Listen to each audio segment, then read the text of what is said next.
va aller retrouver Hélène Gâteau, qui est en Dame Nature ce matin, qui nous propose une balade florale au grand pays de Mickey. C'est ça, Hélène? Effectivement, Vincent. Alors, je vais vous donner quelques chiffres pour vous en rendre compte. Ici, dans ce parc à thème, c'est 212 hectares d'espace vert, 330 000 arbustes et buissons, 35 000 arbres de 212 espèces, essences végétales différentes. Et il y a au total 150 personnes qui s'occupent de l'entretien des espaces verts, dont vous, Tierno. Vous êtes à la tête du département horticulture des espaces verts. Dites, ces chiffres sont impressionnants.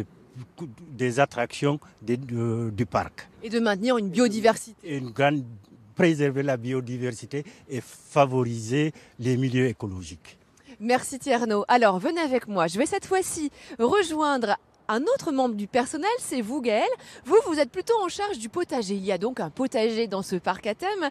Vous avez des méthodes particulières pour l'entretenir ? On peut dire un peu comme des méthodes ancestrales, de façon biologique, surtout pour l'enrichissement des sols. On n'utilise pas de matériaux chimiques, d'engrais chimiques. On va directement chercher le fumier dans les écuries du parc et on le réintroduit ainsi dans le potager pour l'activité microbienne du sol, chose qui est très importante.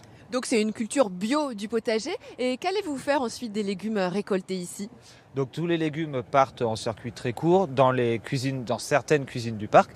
Ça c'est récolté le matin et c'est tout de suite livré tout de suite derrière. Et c'est surtout pour les restaurants qui font du service à table.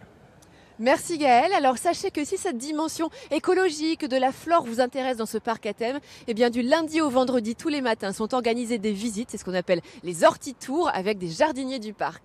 Merci. Oui Vincent, alors je continue à vous faire découvrir les coulisses un peu étonnantes de ce fameux parc à thème. Nous avons vu tout à l'heure qu'il y avait de nombreux espaces verts qui cherchent à préserver une biodiversité des essences végétales. Sachez qu'il y a également plus de 120 espèces animales de faune sauvage qui sont présentes ici. Je retrouve tout de suite Nathalie, vous êtes justement responsable de la faune sauvage. Bonjour Nathalie. Bonjour. Alors là, vous venez justement d'installer un nichoir.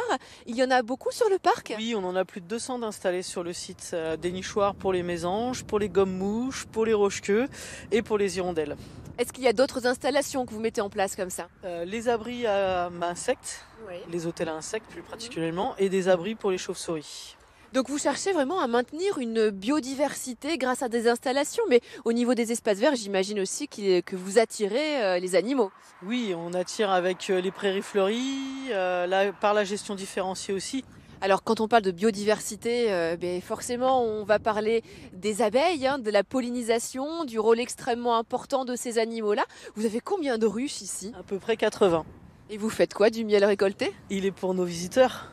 D'accord. Alors, il est en pot de 125 grammes pour les visiteurs sur le parc et dans les préparations de certains restaurants.